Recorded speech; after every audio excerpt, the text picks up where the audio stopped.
Welcome back. एक बार फिर से हमारे YouTube में स्वागत है आप सबका। और हम लोग राष्ट्रकूट वंश के शासकों के बारे में पढ़ रहे थे, तो चलिए उसे हम कंटिन्यू करते हैं। तो हमने देखा है इंद्र तृतीय को, कृष्ण द्वितीय को। अब हम लोग कृष्ण द्वितीय के बाद आगे बढ़ते हैं। तो कृष्ण द्वितीय के बाद अगला जो शासक बना उसका नाम था इंद्र तृतीय। इंद्र तृतीय जो कि कृष्ण द्वितीय का पुत्र था। कृष्ण द्वितीय के बाद राष्ट्रकूट का शासक बनता है। तो कृष्ण द्वितीय का पुत्र कौन था? इंद्र तृतीय, जो कृष्ण द्वितीय के बाद राष्ट्रकूट वंश का अगला शासक बनता है। कन्नौज के त्रिपक्षीय संघर्ष में भाग लिया तथा 915 ईस्वी में गुर्जर प्रतिहार शासक महिपाल को पराजित कर कन्नौज को लूट लिया। तो याद रखेंगे कि इंद्र तृतीय ने कन्नौज के त्रिपक्षीय संघर्ष में भाग लिया था और 915 ईस्वी में गुर्जर प्रतिहार शासक महिपाल को पराजित करके कन्नौज को लूट लिया था। तो इंद्र तृतीय ने भी कन्नौज के त्रिपक्षीय संघर्ष में भाग लिया और 915 ईस्वी में गुर्जर प्रतिहार शासक महिपाल को पराजित कर कन्नौज को लूट लिया। इंद्र तृतीय के शासन काल में अरब अर्थात बगदाद का यात्री अल मसूदी भारत आगमन। अल मसूदी के अनुसार इंद्र तृतीय भारत का सर्वश्रेष्ठ शासक। तो इंद्र तृतीय के शासन काल में अरबी जो अर्थात बगदादी यात्री जिसका नाम था अल मसूदी, वह भारत आता है और उस समय के तत्कालीन शासक इंद्र तृतीय को भारत का सर्वश्रेष्ठ शासक वह कहता है। तो याद रखेंगे कि इंद्र तृतीय के समय अरबी यात्री जो कि बगदाद का था, तो बगदाद का अरबी यात्री अल मसूदी भारत आता है और उस समय के तत्कालीन शासक इंद्र तृतीय को भारत का सर्वश्रेष्ठ शासक कहता है। यह काफी इंपॉर्टेंट है। राष्ट्रकूट वंश का एक शक्तिशाली शासक। तो यह जो इंद्र तृतीय था राष्ट्रकूट वंश का एक शक्तिशाली शासक था, याद रखेंगे। तो राष्ट्रकूट वंश का एक शक्तिशाली शासक कौन था? इंद्र तृतीय। इसका एक दरबारी कवि था जिसका नाम था पुण्य। हालांकि परीक्षा में यह कृष्ण तृतीय के बारे में ही पूछा जाता है, क्योंकि वास्तव में पुण्य जो था यह दरबारी कवि बना, लेकिन दरबार में कभी रहा नहीं। इंद्र तृतीय का ज्यादातर वह समय कृष्ण तृतीय में बिताया। इसी कारण यह जो प्रश्न आता है पुण्य के बारे में, दरबारी कवि, तो वो कृष्ण तृतीय के बारे में आता है कि मूलतः यह कृष्ण तृतीय का ही दरबारी कवि था। लेकिन इंद्र तृतीय के समय में यह दरबार में प्रवेश किया था। तो इसका दरबारी कवि कौन था? पुण्य, कन्नड़ भाषा के महान कवि एवं शांति पुराण के रचनाकार। तो इसका दरबारी कवि था पुण्य, जो एक कन्नड़ भाषा का महान कवि था और उसने शांति पुराण की रचना की थी। याद रखेंगे कि इंद्र तृतीय के दरबार में पुण्य नामक एक कन्नड़ भाषा का महान कवि रहता था, जो उसका दरबारी कवि था, और उसने शांति पुराण नामक एक ग्रंथ की रचना की, शांति पुराण। इसके बाद अगला शासक बनता है अमोघ वर्ष तृतीय। अमोघ वर्ष द्वितीय। तो अमोघ वर्ष द्वितीय जो कि इंद्र तृतीय का पुत्र था और अमोघ वर्ष प्रथम का पौत्र था। अमोघ वर्ष प्रथम का पौत्र था अर्थात नाती था। कौन? तो उसका नाम था अमोघ वर्ष द्वितीय। अमोघ वर्ष द्वितीय अमोघ वर्ष प्रथम का पौत्र अर्थात नाती था। अमोघ वर्ष द्वितीय केवल 1 वर्ष तक ही शासन किया। कब तक? तो 729 ईस्वी से लेकर 929 ईस्वी से 930 ईस्वी तक। याद रखेंगे कि अमोघ वर्ष द्वितीय जो कि अमोघ वर्ष प्रथम का पौत्र था, वह केवल 1 वर्ष ही शासन करता है। अमोघ वर्ष द्वितीय का भाई गोविंद चतुर्थ गद्दी से हटाकर राष्ट्रकूट वंश का अगला शासक बना। तो अमोघ वर्ष द्वितीय को गद्दी से कौन हटाया? तो उसका भाई जिसका नाम था गोविंद चतुर्थ। और गोविंद चतुर्थ अमोघ वर्ष द्वितीय को गद्दी से हटाकर राष्ट्रकूट वंश का अगला शासक बनता है। याद रखेंगे कि अमोघ वर्ष द्वितीय का भाई गोविंद चतुर्थ गद्दी से हटाकर राष्ट्रकूट वंश का अगला शासक बना। तो गोविंद चतुर्थ यह एक निर्बल शासक था, अमोघ वर्ष प्रथम के बाद शासक बना। तो याद रखेंगे कि यह एक निर्बल शासक था, कौन? गोविंद चतुर्थ, और अमोघ वर्ष प्रथम के बाद शासक बना, सॉरी द्वितीय के बाद शासक बना। यहां पे अमोघ वर्ष द्वितीय याद रखेंगे। तो जो गोविंद चतुर्थ था वह एक निर्बल शासक था और अमोघ वर्ष द्वितीय के बाद शासक बना। वेंगी के चालुक्यों की शक्ति इस समय काफी बढ़ चुकी थी और उनके आक्रमणों के कारण राष्ट्रकूट राज्य की शक्ति बहुत छिन्न हो गई। तो याद रखेंगे कि अमोघ वर्ष तृतीय गोविंद चतुर्थ के समय वेंगी के चालुक्यों की शक्ति इस काफी क्या हो गई थी? बढ़ गई थी और उनके आक्रमणों के कारण राष्ट्रकूट राज्य की शक्ति काफी छिन्न हो गई थी, बहुत ही कमजोर हो गई थी। याद रखेंगे।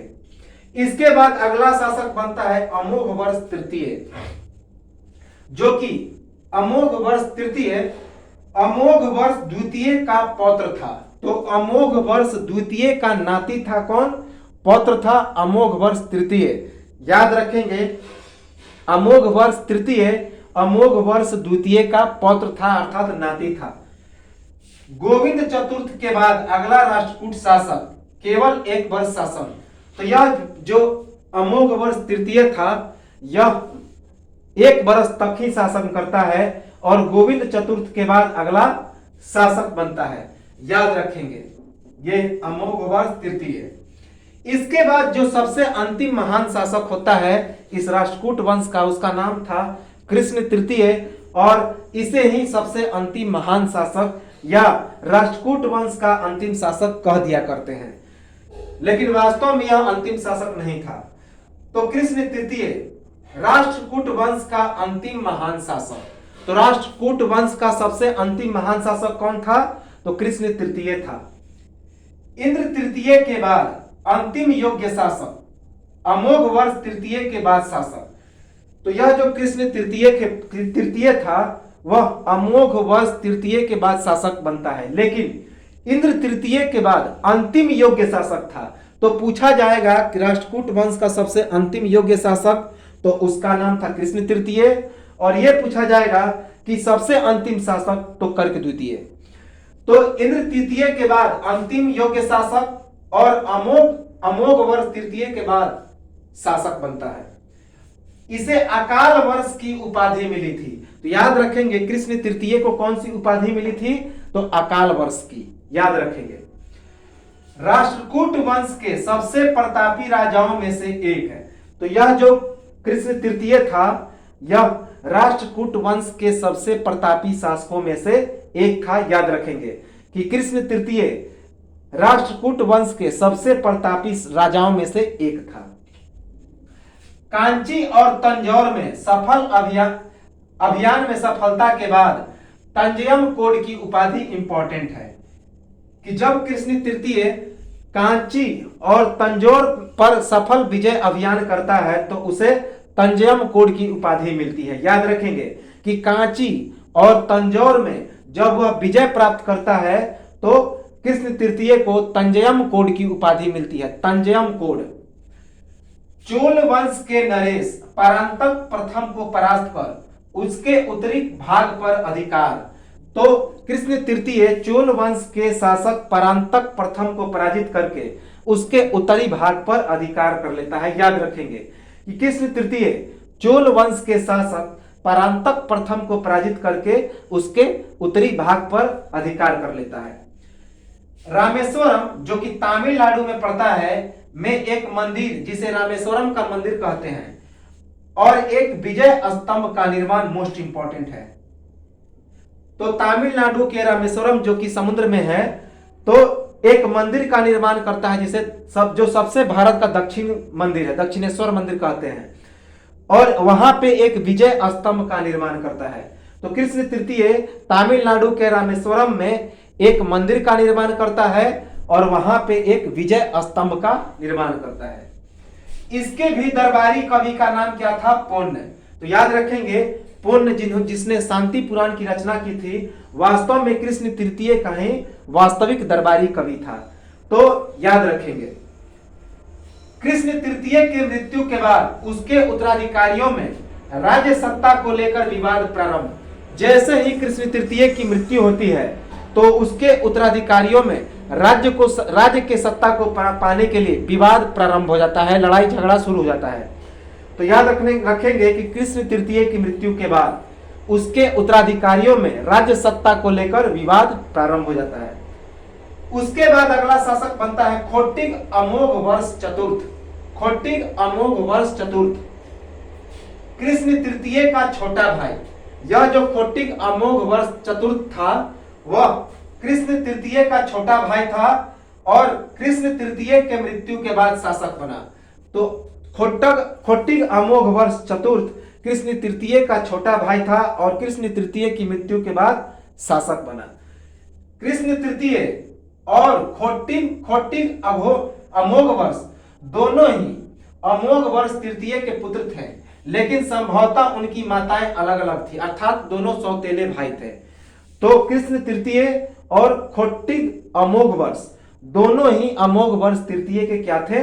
पुत्र थे, लेकिन उनकी माताएं अलग अलग थी, अर्थात जो कृष्ण तृतीय था और खोटिक अमोघ वर्ष था, ये दोनों सौतेले भाई थे। इसके बाद कर्क द्वितीय जो कि अंतिम राष्ट्रकूट वंश का शासक बनता है। राष्ट्रकूट वंश का अंतिम शासक कौन? तो कर्क द्वितीय। खोटिक अमोघ वर्ष चतुर्थ के बाद अगला शासक मात्र 18 महीने ही सत्तारूढ़ रहा। तो खोटिक अमोघ वर्ष चतुर्थ के बाद अगला शासक कौन बनता है? तो कर्क द्वितीय। कर्क द्वितीय याद रखेंगे, मात्र 18 महीने ही शासक रहता है, याद रखेंगे। और यह राष्ट्रकूट वंश का अंतिम शासक, यही पूछा जाता है। 973 ईस्वी में तैला या तैलप द्वितीय जो कि कल्याणी के चालुक्य वंश का शासक था, इसके द्वारा यह कर्क द्वितीय पराजित होता है और राष्ट्रकूट वंश की समाप्ति हो जाती है और चालुक्य वंश का पुनः स्थापना हो जाता है। चूंकि कर्क द्वितीय अंतिम शासक था, लेकिन यह 9 के बराबर था और चूंकि कृष्ण तृतीय के समय ही राष्ट्रकूट वंश लगभग समाप्त हो चुका था, इसलिए कृष्ण तृतीय को ही अंतिम महान शासक माना जाता है। तो कृष्ण तृतीय को अंतिम महान शासक माना जाता है क्योंकि कृष्ण तृतीय के बाद लगभग समाप्त हो चुका था राष्ट्रकूट वंश। लेकिन अंतिम वंश पूछा जाए तो 973 ईस्वी में कर्क द्वितीय को तैला या तैलप द्वितीय जो कि कल्याणी के चालुक्य वंश का शासक था, उसने कर्क द्वितीय को पराजित किया और राष्ट्रकूट वंश की हो गई समाप्ति। तो 973 ईस्वी में समाप्ति हो गई। लेकिन अंतिम जो था इंद्र चतुर्थ 973 से 982 ईस्वी तक शासक रहता है, लेकिन यह कोई काम का नहीं रहता, इसलिए इतिहास में इससे बाहर कर दिया गया है और कर्क द्वितीय को ही अंतिम शासक माना गया है। तो अगर अंतिम महान शासक पूछा जाए तो कृष्ण तृतीय और अंतिम शासक पूछा जाए राष्ट्रकूट वंश का तो कर्क द्वितीय। और एक छोटा सा चीज, अमोघ वर्ष प्रथम की एक पुस्तक थी प्रश्नोत्तर मलिका। तो अमोघ वर्ष प्रथम ने एक पुस्तक लिखा था जिसका नाम था प्रश्नोत्तर मलिका, बहुत महत्वपूर्ण पुस्तक है। और अमोघ वर्ष प्रथम को एक उपाधि मिली थी अहिसय धवल। तो अमोघ वर्ष प्रथम ने एक पुस्तक लिखा था, उस पुस्तक का क्या नाम था? तो प्रश्नोत्तर मालिक, और इसे कौन सी उपाधि मिली थी? तो अहिसय धवल। तो यह था हमारा आज का वीडियो, और इसके बाद अगले वीडियो में हम लोग पढ़ेंगे राष्ट्रकूट वंशों का समाज, उसके बाद शासन, लिटरेचर, आर्ट, इन सभी चीजों को देखेंगे।